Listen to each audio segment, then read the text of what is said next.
The bears are wrong. At least they're wrong for right now. As we get into today's video, there is a very complicated picture unfolding here in the sort of short and medium term for Bitcoin. We'll be going over the sort of likely events I suspect over the next, let's say like 10 to 15 days, perhaps the next 2 weeks, more or less. And other than that, I just want to start things off, as always, with a revisiting of the daily statistics. And I'm feeling fucking good today, baby. Real good. Got a good night's sleep for once. No, I've been actually getting a lot of good night's sleeps. Just not yesterday for whatever reason. I guess that full moon shit really is real.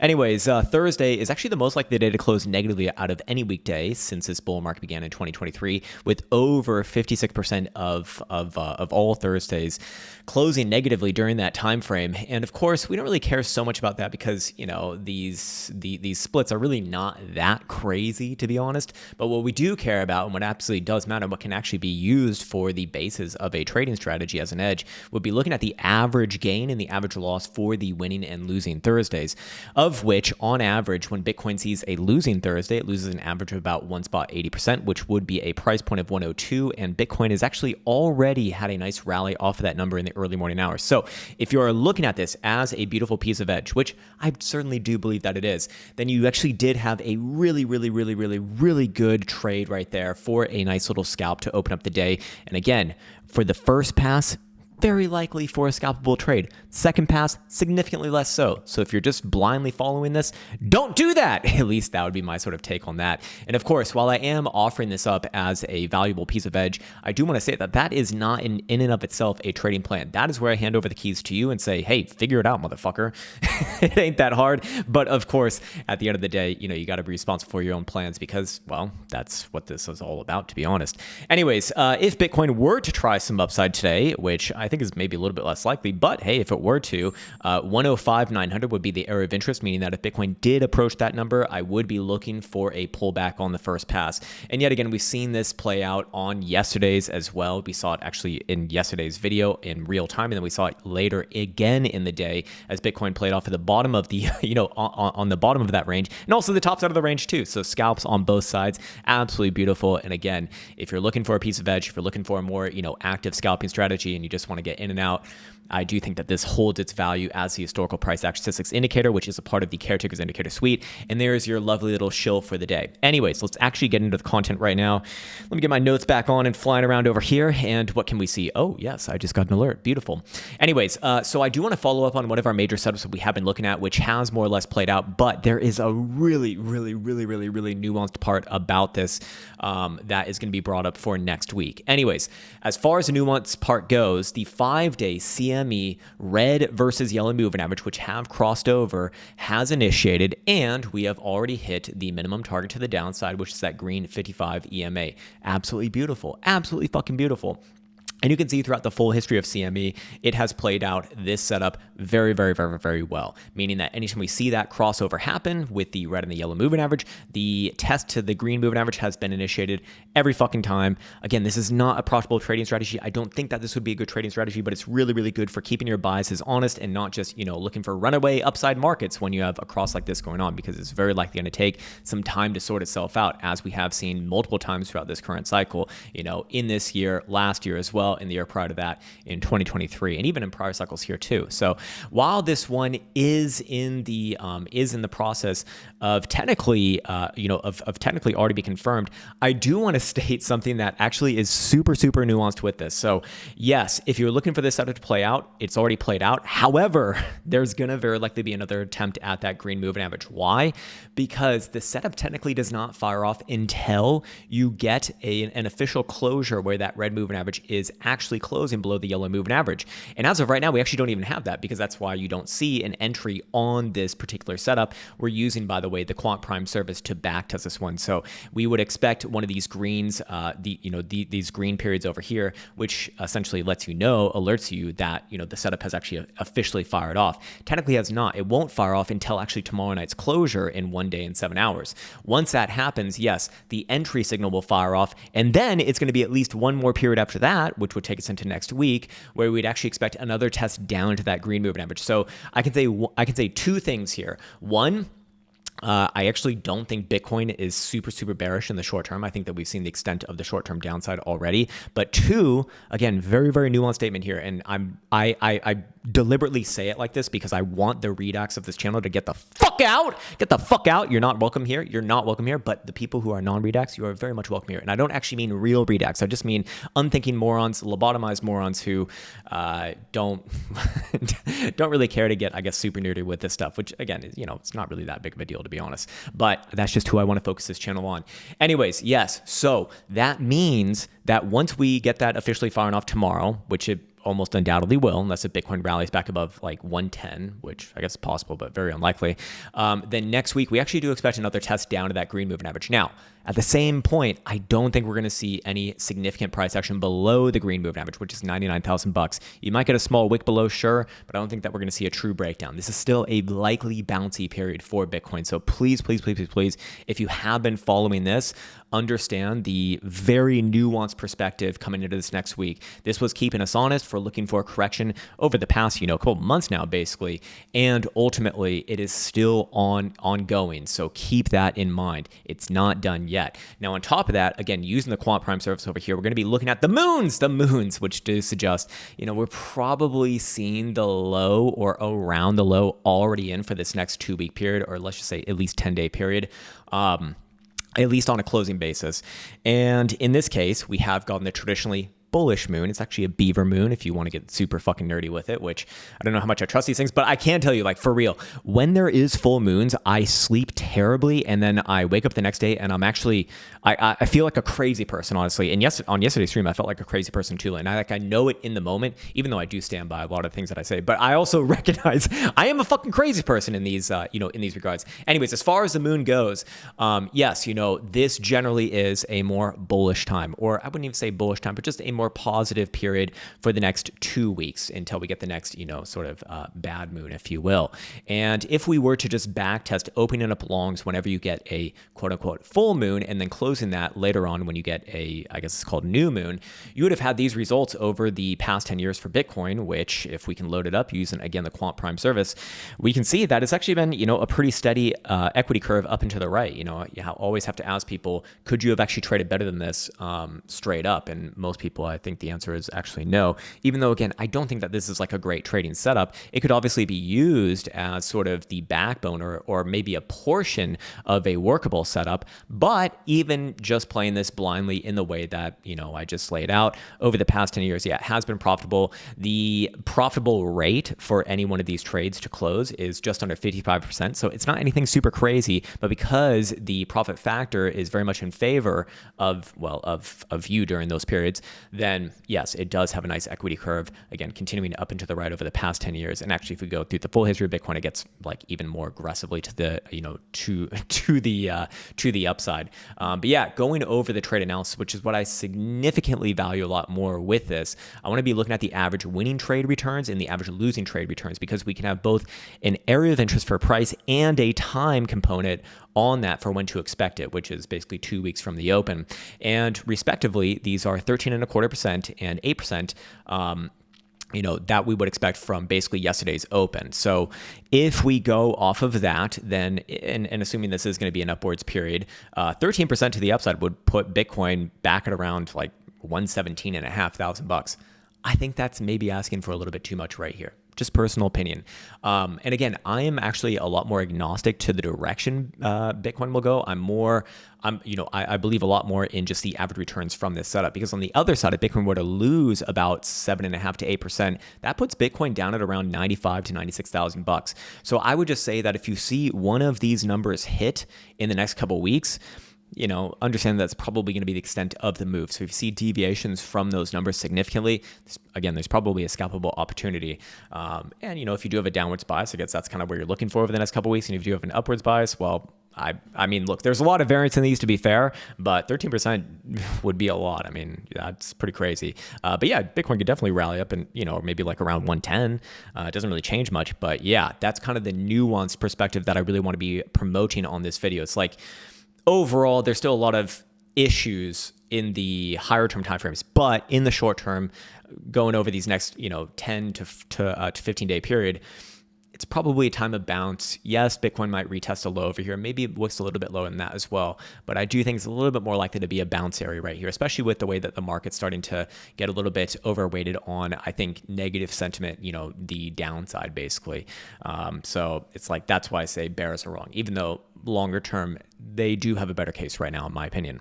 Anyways, moving on from there, that begs the question, what bounce targets, or actually, one more point in favor of bounce rather than anything else.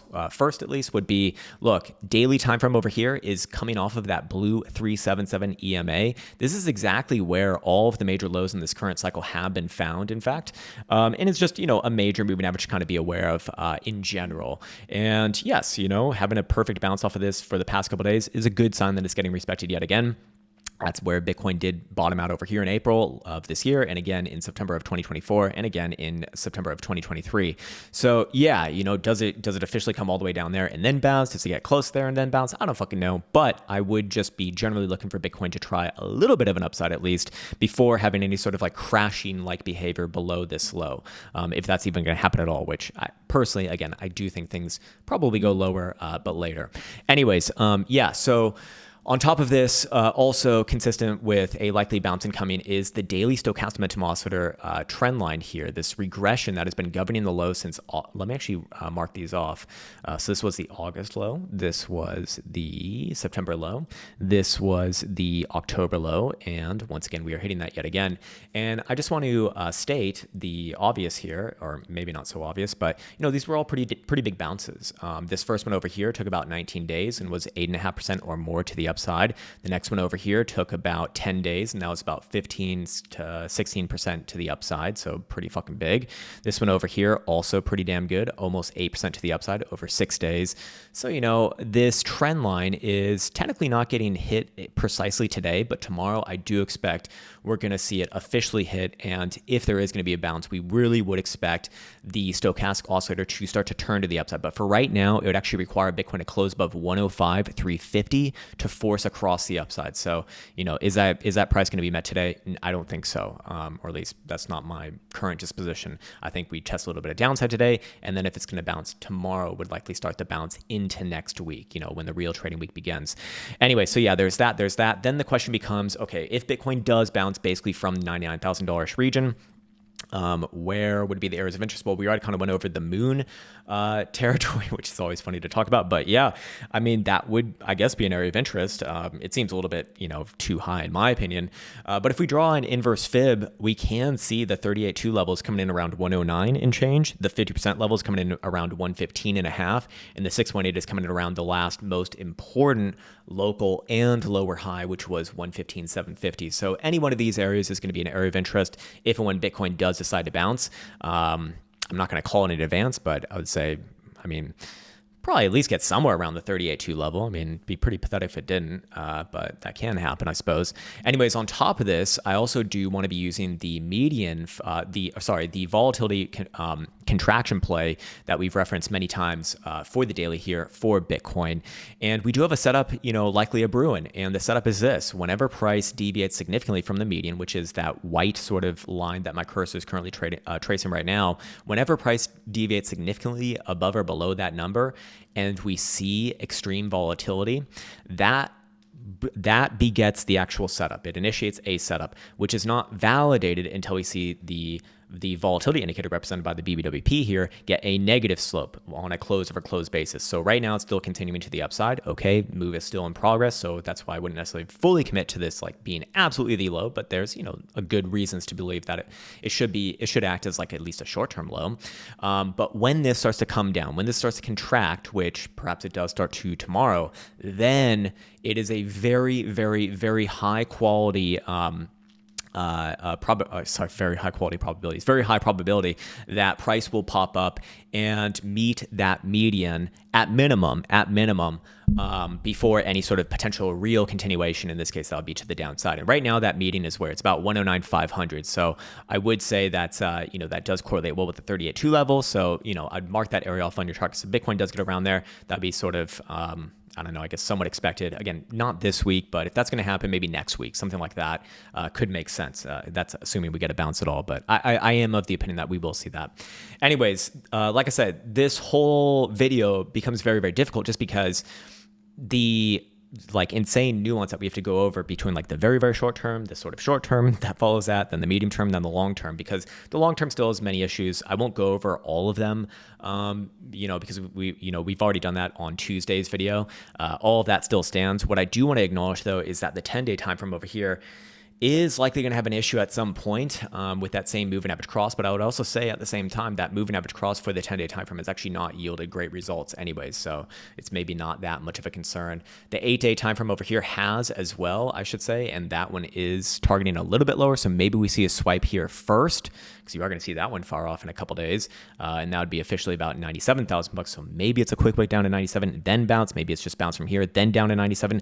I don't fucking know. But again, based off of this one over here, still technically, likely to get another move down. We probably see that maybe test that area next week, then bounce. That would be my current sort of outlook, but it's very, very, very, very, very difficult to get the order of these things right. That's why I do focus on, areas of interest, because it's a little bit less, it's a little bit more idiot proof. And I don't say idiot proof because I think you're an idiot. I think it's because I am, it makes it more difficult, less points of failure in these cases. Anyways, I think we've hit all of the notes that I wanted to get over in this video. Let's go take a quick look at gold over here. And we are, 60 minutes into this video. Gold, I still stick with my top call. We have extreme extremes on weekly BBWP representing volatility. We do see the weekly crown oscillator starting to turn down for the first time since May of this year, which was the last major correction. And we also do see bearish divergence, or actually we do not see it on the weekly here, which is kind of crazy. But ultimately, I do look at this as very, very, very likely to trade sideways and down from here. Maybe in the short term, there might be one more rally attempt to put in like your traditional bull trap. If it does happen, I'll be looking at around 4,150 to 4,200. But ultimately, I do think that that gold is ready to come lower overall. And I do expect it to see, mid to low 3,000s within the next year, maybe even all the way down to like 26, 2,700 if we fast forward like a couple years out. But fun times over there. I do expect, it's been a nice rally. It's been a multi-year rally, of course, but all good things must come to an end. And again, it's not like I'm, long-term macro bearish on this. No, I'm not. It's just, I think that, you're very likely to play out a pullback after basically being literally fucking vertical since October of 2023. It's like there's literally been no real pullbacks on your higher term time frame, so that's there as well. Let's maybe take a quick look at traditional marks here too. NASDAQ and SPY coming down in tandem, in unison, and it does look like we did indeed fill our gap from yesterday. We were looking at that. And seeing as things are already kind of slinking over intraday here, and especially if it does take out yesterday's low, I do think that this asset is ready, or this asset, this indice is ready to come down a little bit lower to the next sort of major area of interest, which can be somewhere around like very high 24,000s to very low 25,000s. And that's the next place I'll be looking for on the next potential major higher low. So just something to keep in mind on, an eye out on, because if traditional markets are going to be correcting, naturally, Bitcoin is going to be correcting very likely as well. You can see red all across the board here on my traditional markets checklist, or, asset left. Jesus Christ, man, some of these things down fucking big time, circle down big time. Remember we called a high there a long time ago. And MicroStrategy really losing its luster here too. I do think I'm starting to look like much lower. Yes, there will be a bounce on this thing at around 225, almost undoubtedly, but I don't think that's going to be the bounce that saves this thing. I do think that we're going to see a one handle on this at some point. I don't know, maybe in the next couple of months, could be. Anyways, that is going to do it for me on the altcoins. I'm actually really excited today. Whenever I get a good night's sleep, I feel so, I don't know, like ideas come to me, and I feel like I have the next idea for the next financial education video, and I'm really fucking excited for it. I really think that it showcases a lot of the potential issues that I foresee maybe even happening in the not so distant future, for what's going on right now, politically and everything. And I think it also just perfectly illustrates why, all of the fucking socialisms and nationalisms, all of the isms, they all lead to bad things. Like whether you're on the far left or on the far right, you're both the same problem, man. You're both the same fucking problem. And what I think is just so fucking clear after studying these things for so long, both of those will create financial disasters that affect everyone on both sides, even the supporters of these, political spheres, and of course people in the middle as well. And everyone gets fucked, and it's really, really bad. It's really, really ugly. It creates disastrous situations where real people have real pain. Like you and I in the U.S. or in the Western world, we don't know real pain. Yes, of course, some pain in your life. I'm not going to minimize that, but you do not know external financial pain in the way that many people do. And I can assure you, it can get really, really, really, really, really fucking ugly, which is why I think sometimes I'm so autistically, vehemently opposed to these things to the point where I can't even fucking express it properly, because it's just like, oh my God, it's like, where do I start? I need to fucking yell about this, basically. But yeah, man. Anyways, that's enough ranting for right now. I'm hoping to have that video out this weekend. If I can, I will. But as always, it comes down to just, is the presentation ready or not? And if I can get it ready by that time, I will happily release it. If I can't, it'll just have to go to the next available date. That's what we'll end things for today. As always, I'm going to wish everyone the best of best. Take care. Much love. And tomorrow we got a nice little live stream incoming. See you there, or be square.